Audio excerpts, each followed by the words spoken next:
دفاع صحابہ. صحابہ کا مشن کیا تھا یہ بھی سمجھ لیجئے اور صحابی رسول کی زبان سے سمجھیے. بس یہ آخری حدیث ہے پھر بات کو میں سمیٹتا ہوں. حضرت عبداللہ ابن مسعود نے سمندر کو کوزے میں بند کر دیا ہے. عبداللہ ابن مسعود کمال صحابی تھے رضی اللہ تعالیٰ عنہ, اللہ ان کی قبروں کو نور سے بھرے. پتلی پتلی ٹانگیں تھی نا, پتلی پتلی ٹانگیں تھی. ایک دن درخت پہ چڑھے ہوئے تھے, صحابہ نے ٹانگیں دیکھ کر ہنسنے لگے. آپ نے فرمایا اس کی ٹانگیں دیکھ مت ہنسو, اس کی نیکیاں اتنی زیادہ ہیں کہ احد پہاڑ سے زیادہ. آپ نے کیا فرمایا, کس کے پیچھے چلے؟ لوگ کہتے ہیں جی کدی گل منیے, کدی پیروی کرے.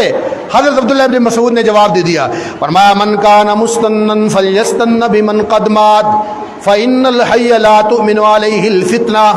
جس نے پیروی کرنی ہے, پیچھے چلنا ہے, فالو کرنا ہے, ان لوگوں کو فالو کرے جو فوت ہو چکے ہیں, کیونکہ زندہ بندہ گمراہی سے محفوظ نہیں ہو سکتا.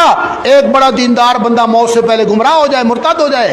فرمایا پھر کون ہے وہ لوگ؟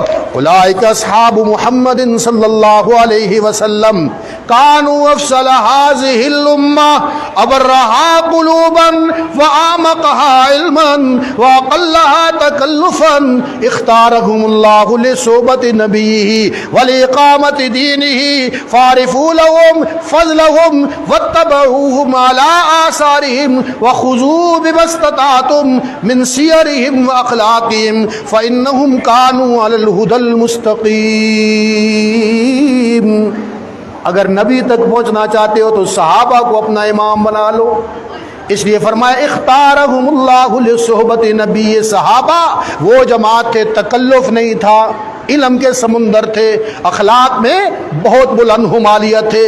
وہ لوگ تھے جنہیں اللہ نے اختارہم اللہ لصحبت نبی, رب کی سلیکشن تھی کس کو صحابی بنانا ہے, کس کو ابو جہل بنانا ہے, کس کو ابو بکر بنانا ہے, یہ اس کے فیصلے تھے. اختارہم اللہ لصحبت نبی. صحابی آئے کس لیے, بنائے کس لیے؟ وَلِإِقَامَةِ دِينِهِ, تاکہ دنیا میں اللہ کا دین غالب ہو جائے. بس اوسیہ کے دوستو پیغام یہی ہے کہ حضور سے وفا کا تقاضا یہ ہے کہ آج دنیا میں کوئی ایک ملک ایسا نہیں ہے, 157 ممالک ہے بظاہر تو اسلامی, نام کے اسلامی ہے, کوئی ایک ایسا شہر نہیں ہے جہاں کملی والے کا وہ لایا ہوا قانون نافذ ہو, قرآن کا وہ نظام نافذ ہو. اس دین کو غالب کرنے کے لیے, اس مشن کو غالب کرنے کے لیے اس چکر میں نہ پڑا کریں کہ جی پتہ نہیں یہ دین پسند لوگ غالب نہیں آتے, جیت نہیں سکتے. جتوانا اور ہروانا میری اور آپ کی ڈیوٹی نہیں ہے. حق کے ساتھ کھڑے ہونا, حق کی اذان اور بانگ دینا یہ میری ذمہ داری ہے. روز محشر اللہ پوچھے گا تو کھڑا ہوا تھا, ساتھ نہیں ہوا تھا.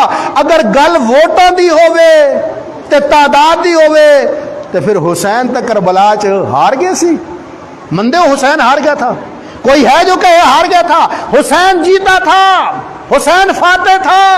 اس لیے جو حق کے ساتھ کھڑا ہوتا ہے بذات خود وہ فاتح ہوتا ہے. اللہ رب العالمین سے دعا ہے اللہ ہمیں حضور کے مشن کا علمبردار بنا دے, ان کے طریقے